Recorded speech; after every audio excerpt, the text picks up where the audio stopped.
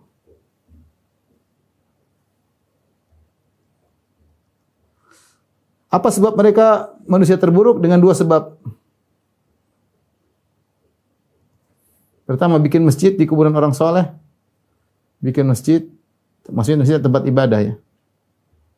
Tempat ibadah, karena mereka bukan masjid, mereka gereja atau tempat. Bikin masjid di atas kuburan orang soleh.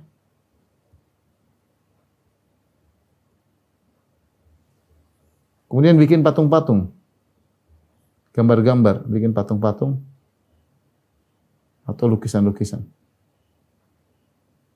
Nah, perhatikan, orang-orang Nasara ini, mereka dikatakan Allah dengan syirarul khalq, manusia terburuk, perhatikan. Bukan karena mereka membunuh para nabi seperti orang-orang Yahudi, bukan karena mereka berbuat zina, bukan karena mereka makan riba. Kalau orang Yahudi ya, mereka dosanya banyak. Wa qatalahumul anbiya, mereka bunuh para nabi.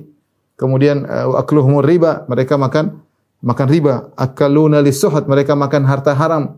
Ya, mereka pendusta. Orang Yahudi banyak sekali kekurangan mereka, mendustakan banyak hal. Sehingga mereka buruk. Tapi Nasara lihat, mereka dinyatakan oleh Allah, oleh Nabi syirarul khalq, bukan karena kriminal ya. Bukan karena kriminal. Tapi karena mereka melakukan hal yang dilarang, itu beribadah di kuburan orang soleh, bikin patung-patung. Nabi tidak mengatakan mereka beribadah kepada orang soleh tersebut, tidak. Perhatikan di sini, perhatikan. Ini sisi pendalilannya, ya. Nabi tidak mengatakan sallallahu alaihi wasallam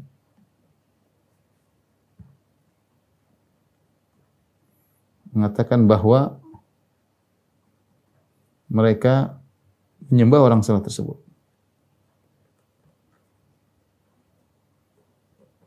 Tapi mereka dikatakan sebagai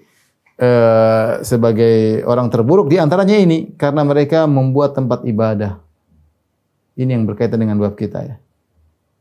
Karena mereka menjadikan masjid tempat ibadah di atas kuburan tersebut. Ya, ini kenapa saya membawakan hadis ini karena ini adalah pas dengan judul bab, yaitu tentang sikap keras terhadap orang yang beribadah kepada Allah di kuburan orang soleh. Bagaimana kalau menyembah orang soleh tersebut? Ini tidak menyembah orang soleh, tapi beribadah di kuburan orang soleh tersebut.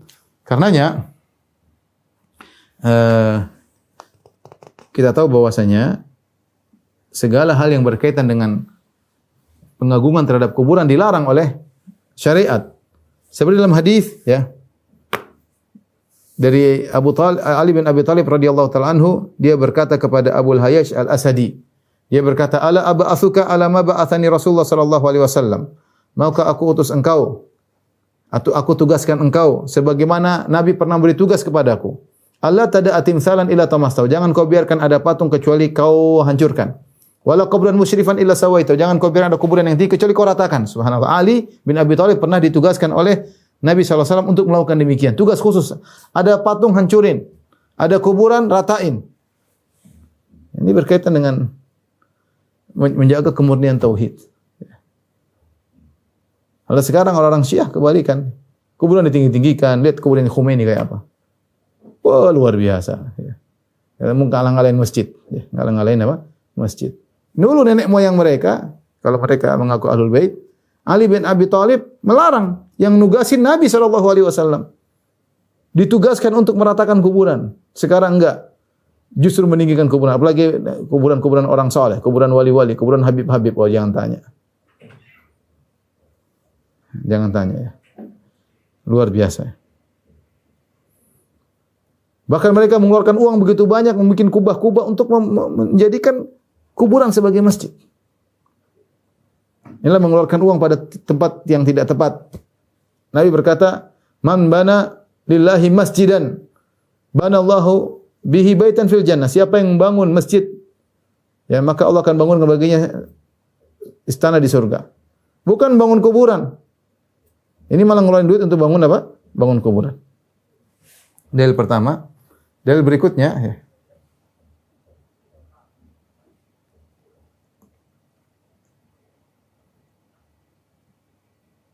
Dalil berikutnya.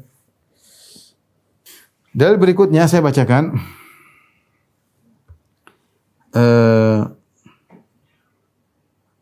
Jadi yang tadi mereka menjadi syirarul khalq, orang terburuk karena menggabungkan dua perkara. Mereka membuat patung-patung dan mereka menjadikan kuburan sebagai masjid. Kemudian juga walahuma anha. Demikian juga hadis dari riwayat Imam Bukhari dan Imam Muslim dari Aisyah radhiyallahu taala anha qalat, "Lamma nuzila bi Rasulillah sallallahu alaihi wasallam," ketika Rasulullah sallam sakit keras dan akan meninggal dunia, tafiqa yatrahu khamisatan lahu ala wajhi. Rasulullah sallam menutup mukanya dengan kain karena beliau demam. Orang demam kedinginan. Sementara beliau panas, beliau merasa kedinginan, beliau ngambil kain untuk menutup wajah beliau sallallahu alaihi wasallam. Fa idza tamma biha kasyafa, kalau beliau sesak napas, beliau buka. Ya, ujian Nabi di akhir hayatnya. Faqala wa huwa kadzalik, sementara dalam kondisi demikian, dalam kondisi akan meninggal dunia, dalam kondisi beliau dalam sulit bernapas ya, karena tadi beliau bertempat berkata, laknatullah alal yahudi wan nasara ittakhadhu qubur anbiya'ihim masajida. Allah melaknat Yahudi Nasara ya. Mereka menjadikan kuburan-kuburan nabi-nabi mereka sebagai masjid ya. Kata Nabi sallallahu alaihi wasallam,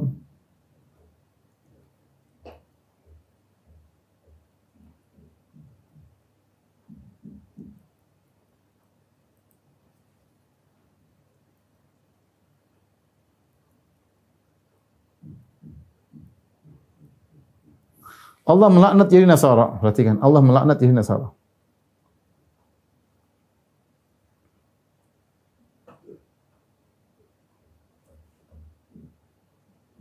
Kenapa? Karena sebabnya ittakhadhu qubur anbiya masajida. Karena mereka menjadikan kuburan nabi-nabi mereka sebagai masjid.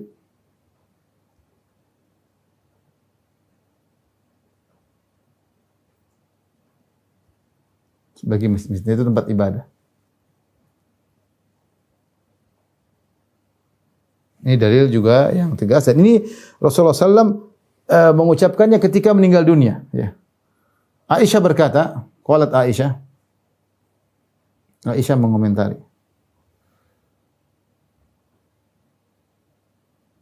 Kata beliau, yuhadziru ma sana'u walaula dzalik la ubriza qabruhu. Ya.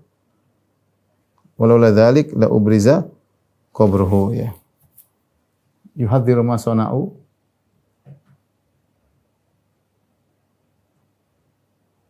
walaula dzalik la ubriza qabruhu.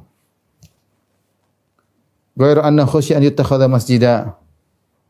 Ghairu annahu khusya an yuttakhadha masjida. Kata Aisyah radhiyallahu anha, Nabi memperingatkan perbuatan mereka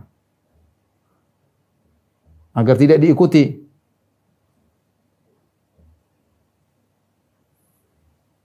Akan perbuatan Yahudi Nasara.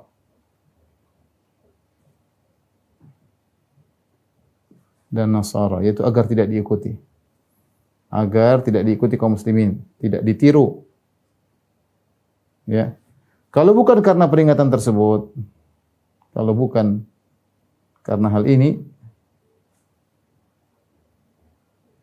tentu kuburan Nabi sudah dikeluarkan. Sallallahu alaihi wasallam kuburannya dikeluarkan. Maksudnya tidak di rumah Aisyah, ya, dikeluarkan.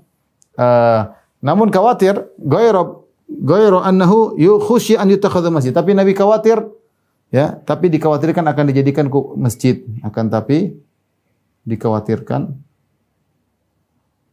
dijadikan masjid. Jadi ternyata Rasulullah memperingatkan hal ini sebelum meninggal dunia. Ya, sebelum meninggal dunia. Hadis berikutnya, perhatikan, semana dengan ini dari Jundub bin Abdullah. Jundub bin Abdullah radhiyallahu anhu, qala sami'tu Rasulullah sallallahu alaihi wasallam qabla an yamuta bi khamsin. Aku mendengar Rasulullah sallallahu sebelum 5 hari sebelum beliau wafat, wa huwa yaqul, beliau berkata, Inni abra'u ila Allah an yakuna li minkum khalil. Aku berlepas diri kalau aku punya kekasih dari kalian. Fa inna Allah qad ittakhadhani khalilan. Allah telah menjadikan aku kekasihnya kama takhadha Ibrahim khalila, sebagian Allah menjadikan Ibrahim sebagai kasihnya. Walau kuntu muttakhidan min ummati khalilan la takhadtu Abu Bakrin khalila. Kalau aku boleh menjadikan kekasih dari umatku, aku menjadikan Abu Bakar sebagai kasihku. Kemudian kata beliau, ala, ini 5 hari sebelum beliau meninggal. Ini menjadi perhatian kita, syahidnya di sini perhatian kita. Ala wa inna man kana qablakum kanu yattakhiduna qubur anbiya'ihim masajid. Ketahuilah bahwasanya sungguhnya umat-umat sebelum kalian mereka menjadikan kuburan nabi-nabi mereka sebagai masjid. Ala fala tattakhidul qubura masajid. Maka janganlah kalian menjadikan kuburan-kuburan sebagai masjid. Fa inni anhaakum an dzalik. Sungguhnya aku melarang kalian dari melakukan hal tersebut. Ya. Sungguhnya aku melarang kalian melakukan demikian, ya. Jadi hadis berikutnya tentang dari hadis tadi siapa? Jundub bin Abdullah, ya. Hadis riwayat Muslim, ya. Demikian juga hadis Jundub bin Abdullah.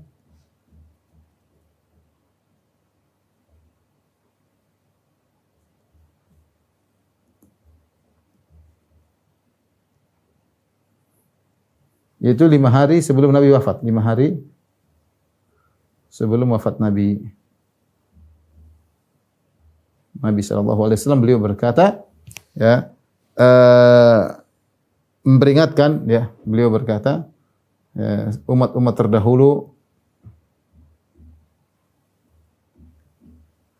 terdahulu menjadikan kuburan-kuburan nabi mereka sebagai masjid.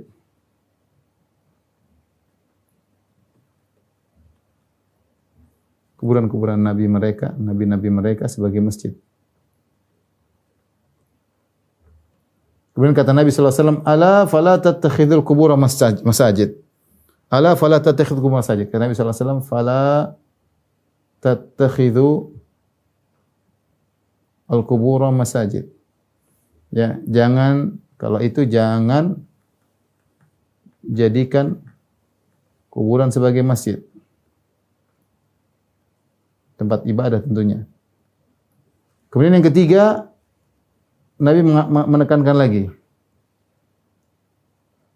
Kata Nabi sallallahu alaihi wasallam, "Fa inni anhaakum an dzalik." Fa inni anhaakum an dzalik. Sungguhnya aku melarang kalian melakukannya. Sungguhnya aku larang kalian melakukannya. Perhatikan, ini Nabi sallallahu alaihi wasallam ucapkan 5 hari sebelum Nabi wafat, dan Nabi menegaskan. Nabi pertama ceritakan tentang umat terdahulu yang telah tergelincir. Kemudian Nabi mengatakan, kalau gitu jangan kalian jadikan kuburan sebagai masjid. Kemudian Nabi tekan, aku larang kalian, apalagi yang kurang. Nabi ceritakan tentang umat terdahulu, Nabi mengatakan jangan menjadikan kuburan sebagai masjid. Kemudian Nabi mengatakan, aku melarang kalian dari hal tersebut. Jadi terkumpullah, maksud saya, larangan yang tegas untuk menjadikan kuburan-kuburan orang soleh, di antaranya kuburan-kuburan Nabi, sebagai masjid, ya. Ini larangan yang tegas, ya. Kemudian hadis berikutnya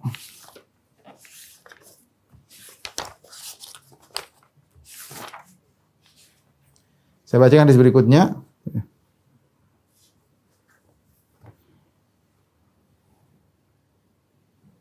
Wali Ahmad bisanadin jayyid.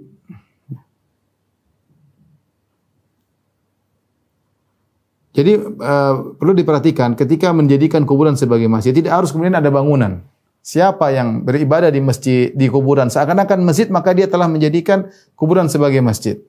Ya, seperti Nabi berkata, "Ju'ilat liyal ardu masjidan wa tuhura." Tanah atau bumi telah dijadikan bagiku masjid dan tempat bersuci, alat bersuci. Apa yang dimaksud tanah dijadikan masjid? Artinya siapapun yang dapat sholat, silakan sholat di tanah manapun. Itu tempat ibadah. Masjid maksudnya tempat ibadah. Ya, jadi menjadikan kuburan sebagai masjid bukan berarti harus bangun masjid. Kita beribadah situ, meyakini afdol di situ, sholat di situ, beribadah di situ, ini seperti menjadikan kuburan sebagai masjid, ya. Kemudian hadis berikutnya, Wali Ahmad bisanadin jayyid, dalam Musnad Imam Ahmad dengan sanad yang baik, an Ibni Mas'udin radhiyallahu anhu, dari Ibnu Mas'ud radhiyallahu anhu, marfu'an secara marfu', yaitu Nabi sallallahu alaihi wasallam bersabda, "Inna min syirarin nas man tudrikuhu as-sa'a wa hum ahya." Ya. Hadis terakhir,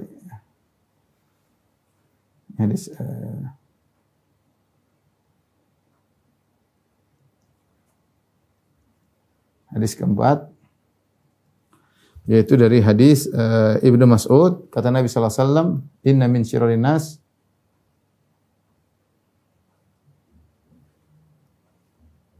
Inna min syirarin nas man tudrikuhumus sa'ah wa hum ahya walladzina yattakhidhu qubur masjida walladzina yattakhiduna qubur masajida." Perhatikan, kata Nabi sallallahu alaihi wasallam, termasuk orang terburuk, termasuk manusia terburuk. Ada dua, kata Nabi sallallahu alaihi wasallam. Yang pertama adalah yang bertemu dengan hari kiamat sementara mereka dalam kondisi hidup.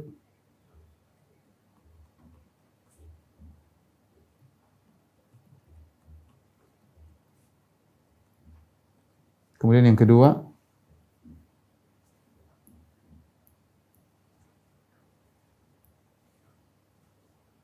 adalah yang menjadikan kuburan sebagai masjid.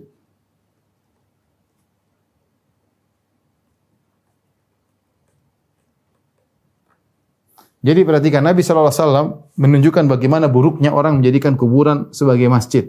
Ini orang yang buruk. Padahal mereka menyembah Allah, tapi menyembahnya di kuburan, menjadikan kuburan sebagai masjid. Sampai Nabi di sini menggandengkan dengan orang yang terburuk yang bertemu dengan hari kiamat. Karena kita tahu di hari kiamat, sebelum hari kiamat semua tinggal orang-orang rusak. Sampai sebelum hari kiamat Ka'bah dibongkar oleh seorang dari Habasyi, ya. Oh, tidak ada haji lagi, tidak ada, sudah itu menjelang hari kiamat, rusak-rusaknya, ya. Kemudian ini terjadi setelah Nabi Isa turun, Nabi Isa membunuh Dajjal, kemudian Nabi Isa hidup, kemudian Nabi Isa meninggal. Setelah Nabi Isa meninggal mulai terjadi kerusakan-kerusakan. Saya pada tingkatan Ka'bah dihancurkan oleh seorang Habasyi yang kurus, tapi dia bisa menghancurkan Ka'bah dan tidak ada yang membela Ka'bah ketika itu. Ya, kemudian kerusakan di mana sampai tidak ada yang mengatakan Allah tidak ada lagi. Rusak. Mereka ini orang-orang paling rusak, orang paling buruk. Kemudian datang hari kiamat sementara mereka hidup. Ternyata digandingkan dengan orang-orang yang menjadikan kuburan sebagai tempat ibadah, digandingkan berarti menunjukkan keburukannya sangat-sangat tinggi. Ya, sebagaimana sudah kita jelaskan pada hadis yang pertama, ketika Ummu Salamah bercerita di negeri Habasyah ada kubur, ada gereja yang ada patung-patungnya, Nabi mengatakan, "Ulaika idza mata fihim rajulus salih awil abdus salih banu ala qabrihi masjida, ulaika syirarul khalqi indallah." Nabi sudah jelaskan dalam hadis yang lain. Mereka itu kalau ada orang saleh meninggal, mereka bangun di atasnya kuburan. Dan mereka bikin patung-patung di sekitarnya. Mereka itu syirarul khalqi indallah, orang terburuk di sisi Allah. Sama dengan hadis ini, Nabi mengatakan termasuk orang terburuk adalah yang membangun masjid sebagai kuburan. Ini dalil-dalil yang menunjukkan bahwasanya bahayanya sikap tegas Nabi sallallahu alaihi wasallam terhadap orang yang beribadah di kuburan. Ingat, beribadahnya kepada Allah, bukan beribadah kepada penghuni kubur. Kalau beribadah kepada Allah di sisi kuburan saja disikapi tegas oleh Nabi sallallahu alaihi wasallam, bagaimana orang yang menyembah penghuni kubur. Tapi beberapa peringatan di penghujung pengajian kita, ya.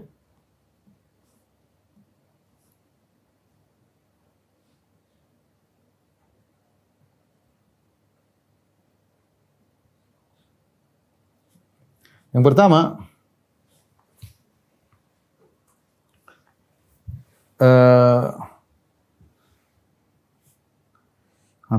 semua yang dilarang oleh Nabi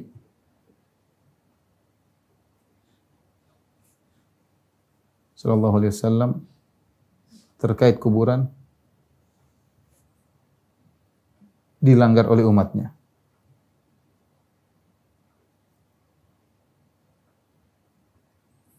Apa saja Nabi sallallahu alaihi wasallam melarang? Misalnya Nabi melarang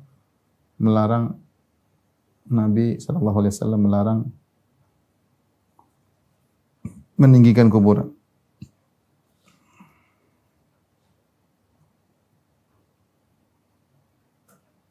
Mereka malah meninggikan.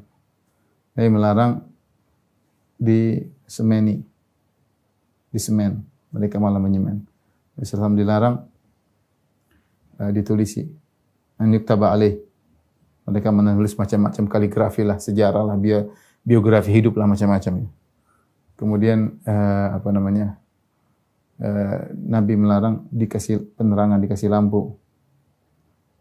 Mereka malah bikin lampu, bahkan bukan cuma lampu, bahkan kelambu, bahkan macam-macam, dikasih dupa-dupa dan macam-macam. Ya, Nabi melarang dijadikan tempat ibadah. Dan masjid tempat ibadah. Perhatikan. Kata Ibnu Qayyim dalam kitabnya Ighatsatul Lahfan, semua larangan Nabi dikerjakan, dilanggar oleh umatnya. Nabi bilang jangan bikin kuburan, mereka bikin kuburan tinggi-tinggi, bahkan bikin kubah. Ya. Dia bilang jangan disemen, walau jasas mereka kasih semen maka indah-indah. Jangan tulis macam-macam. Jangan dikasih lampu macam-macam. Ya, kemudian Nabi juga melarang salat ke arah kuburan. La tusallu ilal kubur. Mereka malah bikin bikin salat ke arah kuburan, langsung depan kuburan malah salat ya. Ini semua kenyataan pahit yang kita lihat di masyarakat kita, bagaimana larangannya berkaitan kuburan semua dilanggar. Yang kedua, Ahlul Bid'ah berdalil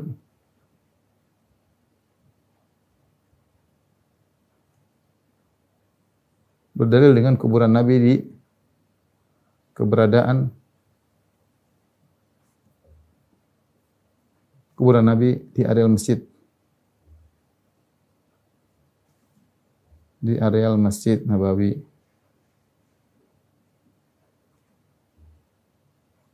Ya. Tadi kita sudah katakan bantahannya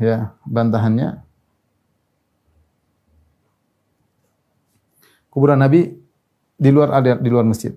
Kuburan Nabi di rumah Aisyah di luar masjid. Di luar areal masjid. Kenapa kita dikatakan luar areal masjid? Karena Nabi menggauli istrinya, Nabi menggauli Aisyah di rumahnya. Nabi menggauli ketika masih hidup menggauli Aisyah radhiyallahu taala anha di rumah tersebut. Maka rumah tersebut bukan masjid. Ya. Nabi menggauli. Kalau masjid tidak boleh tempat menggauli wanita di situ tidak boleh. Berarti rumah Aisyah bukan masjid. Rumah masjid ya. Ya. Bahkan ketika Aisyah mendengar laknat Nabi laknatullah alaihi wan nasara, Allah melaknati Nasara menjadikan kuburan sebagai masjid, maka Aisyah tidak mau kuburan dikeluarkan. Walau la dzalik la ubriza qabruhu. Kalau bukan karena peringatan tersebut tentu kuburan Nabi mungkin sudah di luar. Kalau sudah di luar khawatir dijadikan masjid. Ini yang pertama. Jadi dan ini bertahan selama sekitar 80 tahun. Ini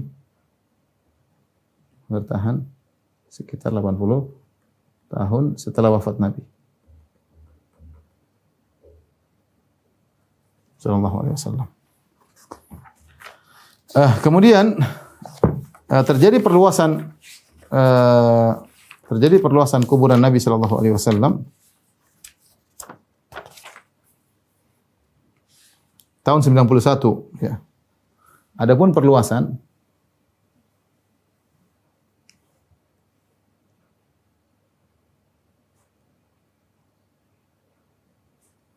masjid ya. Jadi perluasan sudah terjadi sebelumnya, tapi tidak perluasan sebelah kiri. Jadi kalau perluasan masjid sampai meliputi kuburan Nabi itu pada tahun 91 Hijriah. Di masa pemerintahan ya Al-Walid bin Abdul Malik dan gubernurnya ketika itu adalah Umar bin Abdul Aziz. Maka Umar bin Abdul Aziz diperintahkan oleh Walid bin Abdul Malik untuk melebarkan masjid. Sebelumnya masjid terjadi pelebaran. Kalau kita kiblat sebelah sana, ya, arah selatan, kuburan Nabi sebelah kiri. Sebelumnya terjadi pelebaran sebelah depan. Di zaman Umar pelebaran ke depan, zaman Utsman pelebaran ke depan, ke kanan, ke belakang. Demikian terus pelebaran selalu ke depan, ke kanan, ke belakang. Tidak ada ke sebelah kiri, karena itu kuburan Nabi. Akhirnya di zaman pemerintahan Walid bin Abdul Malik terjadi pelebaran sebelah kiri. Akhirnya areal rumah Aisyah radhiyallahu taala anha masuk dalam kuburan, dalam areal masjid, masuk dalam areal masjid ya. Itu 80 tahun setelah wafatnya Nabi sallallahu alaihi wasallam. Ketika itu tidak ada sahabat yang di Madinah sudah meninggal. Sahabat terakhir meninggal di Madinah Jabir bin Abdullah pada tahun 78 Hijriah ya. Sahabat terakhir yang meninggal di Madinah, yaitu Jabir bin Abdullah pada tahun 78 Hijriah. Yaitu setelah Jabir meninggal baru terjadi peristiwa pelebaran tersebut. Ini bantahan pertama bahwasanya ini bukan hal yang diakui oleh para sahabat, bukan terjadi. Ya. Tetapi itu pun, perhatikan,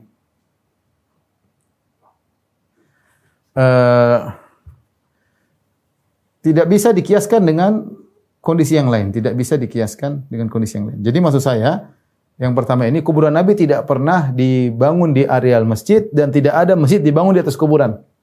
Ya. Jadi kondisi ini menunjukkan bahwasanya, saya ingin tekankan, berarti kuburan Nabi tidak dibangun di masjid,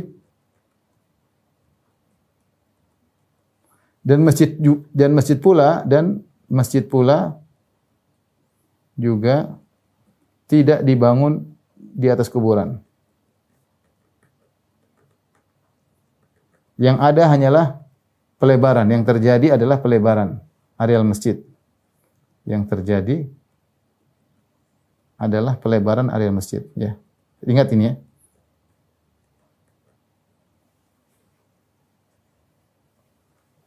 Ya. Ingat, yang jadi pelebaran adalah masjid. Tidak ada sejak awal yang Nabi larangkan jangan jadikan kuburan sebagai masjid atau jangan kubur di masjid. Dua-duanya tidak terjadi. Rumah Aisyah sendiri, masjid sendiri. Di sini Nabi menggauli istrinya, di sini Nabi melakukan kegiatan sehari-harinya sebagai suami. Dan ini bukan masjid. Ini bukan masjid. Aisyah juga haid di situ. Kalau masjid enggak boleh di situ. Ini Aisyah haid di situ. Aisyah digauli oleh Nabi SAW di situ. Itu bukan masjid, memang di luar. Dan ini bertahan. Setelah 80 tahun baru masjid diperlebar sehingga masuk areal. Jadi tidak ada masjid dibangun di atas kuburan, kuburan tidak manusia, tidak ada. Yang ada pelebaran masjid. Kemudian yang kedua, tidak bisa dikiaskan dengan kondisi yang lain, dengan kondisi masjid-masjid yang lain.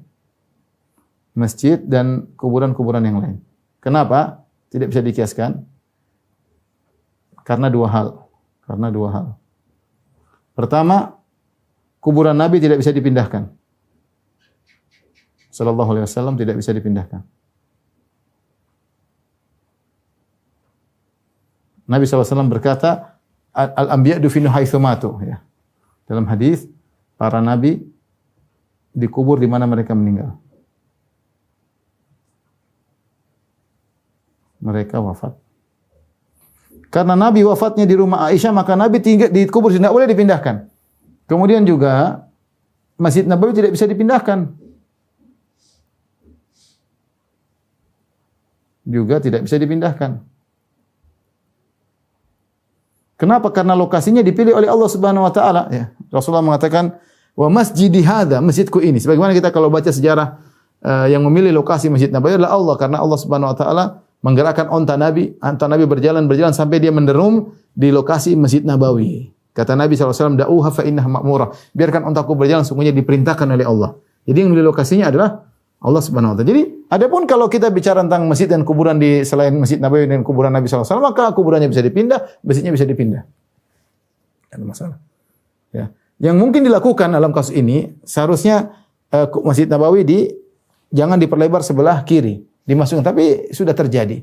Bisa jadi terjadi fitnah kemudian hari. Tapi intinya di sana para ulama sudah berusaha untuk menjaga jangan sampai terjadi peribadatan terhadap kuburan Nabi sallallahu alaihi wasallam.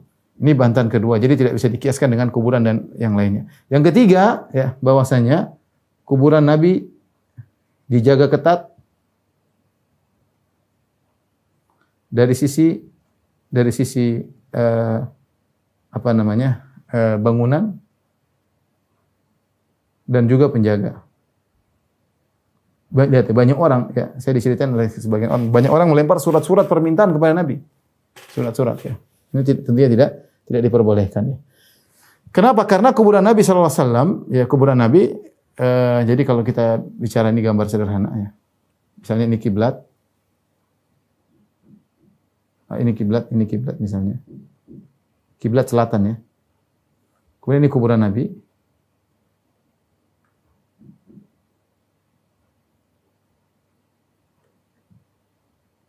Dan Abu Bakar dan Umar tentunya. Maka di sini para ulama dulu mereka membangun seperti bangunan segitiga, musallas. Dibuat bangunan segitiga kenapa? Agar orang risih salat di situ.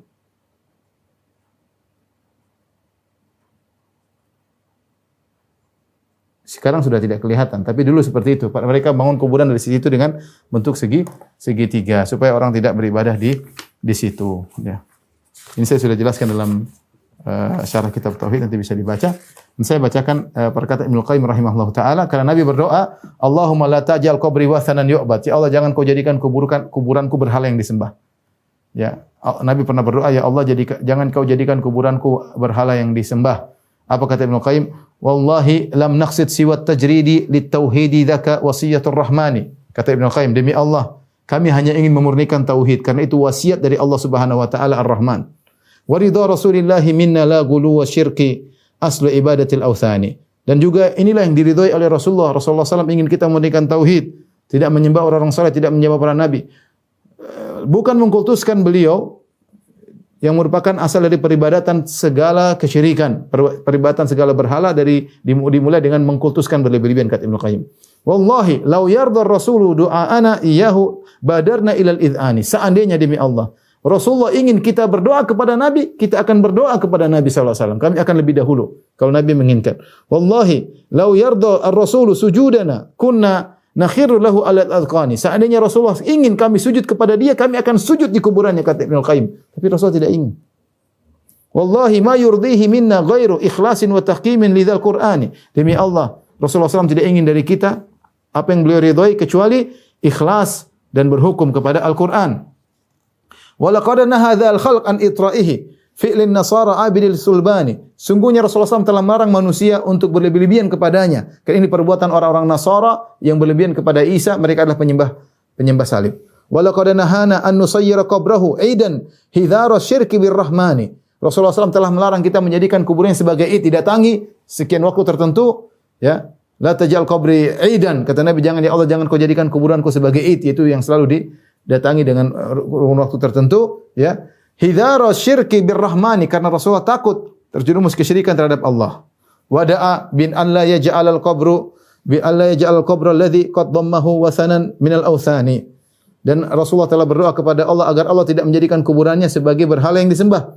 Fa ajaba rabbul alamin du'aahu. Di sini perhatian di sini maksud saya, maka Allah pun mengabulkan doa, Rabbul alamin mengabulkan doa Nabi, wa ahatahu bi thalathatil judrani. Maka Allah meliputi kuburan Nabi dengan tiga apa namanya? Dengan tiga dinding, ya, dengan tiga dinding. Jadi kuburan Nabi di sekitarnya ada tiga dinding. Tiga dinding. Dinding yang terakhir dibentuk segitiga seperti ini, ya. Supaya orang risih untuk salat di situ. Hatta iktadat arja'uhu bidu'aihi fi izzatin wa himayatin wa siyani. Dan seluruh penjuru kuburan-kuburan berkat doanya menjadi terjaga dan terlindungi. Ya, dipagari ada petugas-petugas. Wa laqad ghada 'inda al-wafati musarrihan bil la'ni yasrukhu fihi bi adhani. Ketika Rasulullah SAW akan meninggal dunia, Rasulullah SAW mengumumkan dengan tegas, dengan suara yang lantang, beliau berkata, laknatullah 'alal yahud wan nasara. Allah melaknat orang Yahudi dan Nasara menjadikan kuburan-kuburan sebagai masjid. Wa anal ula ja'alul kubura masajida wa humul yahudu wa abidus sulbani. Maksud Nabi yang terlanat adalah Yahudi Nasara, para penyembah berhala yang mereka menjadikan kuburan Nabi mereka sebagai masjid. Wallahi laula dzaka ubriza qabruhu lakinnahum hajabuhu bil hitani. Kalau bukan karena khawatir akan hal ini, tentu kuburan Nabi sudah dikeluarkan, semua orang bisa melihat secara bebas, ya, tetapi mereka tutup dengan tembok agar tidak disembah kuburan Nabi. Qasadu ila tasnimi hujratihi liyamtani as-sujudu lahu 'alal adqani. Maka dibuatlah bentuk kuburan seperti tadi, segitiga di antaranya agar orang tidak sujud ke kuburan Nabi. Qasadu muwafaqatar rasuli wa qasduhu tajridu litauhidir rahmani. Mereka para sahabat atau para ulama menginginkan berbuat sesuai dengan keinginan Rasulullah sallallahu alaihi wasallam agar manusia tetap memurnikan tauhid kepada Allah Subhanahu wa taala, ya. Jadi ini kuburan Nabi sallallahu alaihi wasallam alhamdulillah sekarang dijaga. Kalau dia mengatakan Ustaz kuburan Nabi tinggi, yang tinggi bukan kuburan Nabi rendah. Yang dibuat bangunan untuk mencegah, bukan untuk mengaungkan Nabi. Dulu rumah Aisyah ditinggikan, ya, kemudian dibangun tembok, semuanya rumah Aisyah radhiyallahu anha, kurfanya Aisyah, hujrahnya Aisyah. Ya, kuburan Nabi tetap sederhana, pendek sebagaimana yang ada sekarang ini. Wallahu a'lam bishawab. Demikian saja. Wabillahi taufiq wal hidayah. Assalamualaikum warahmatullahi wabarakatuh.